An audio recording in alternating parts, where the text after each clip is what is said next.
Congress party మోసపూరిత వాగ్దానాలతో ప్రజలను రైతులను మోసం చేస్తుందన్నారు బీఆర్ఎస్ నిజామాబాద్ పార్లమెంట్ అభ్యర్థి బాజిరెడ్డి గోవర్ధన్.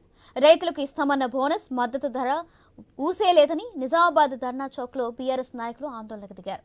కాంగ్రెస్ పార్టీని నమ్మవద్దని, అభివృద్ధి చేసిన బీఆర్ఎస్ పార్టీకే ఓటు వేయాలని బాజిరెడ్డి గోవర్ధన్ విజ్ఞప్తి చేశారు.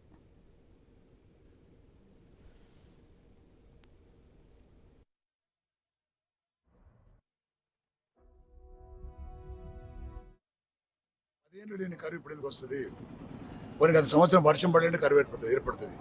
వర్షాలు బాగుపడ్డాయి, ఎట్లా కరువు వస్తుంది? కరెంటు సక్రమంగా ఇవ్వడం, మేడిగడ్డను ఒక పూచిగా చూపెట్టి దాన్ని రిపేర్ చేయరు, రిజర్వాయర్లలో నీళ్ళు నింపరు.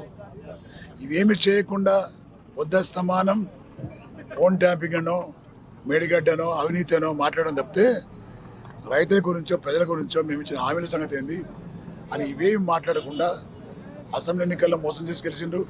మళ్ళీ పార్లమెంటు కూడా అదే పరిస్థితి చేయాలనే ఆలోచనతో ఉన్నారు. నేను రైతాంగాన్ని మనవి చేస్తున్నా, ఈ కాంగ్రెస్ పార్టీ ప్రభుత్వం బుద్ధి రాజులకు దున్నపోతుంది వర్షం పడ్డట్టున్నది. కాబట్టి నేను చెప్తున్నా, ఈ పార్లమెంట్ ఎన్నికల లోపల రైతు రుణమాఫీ కానీ, పంట నష్టం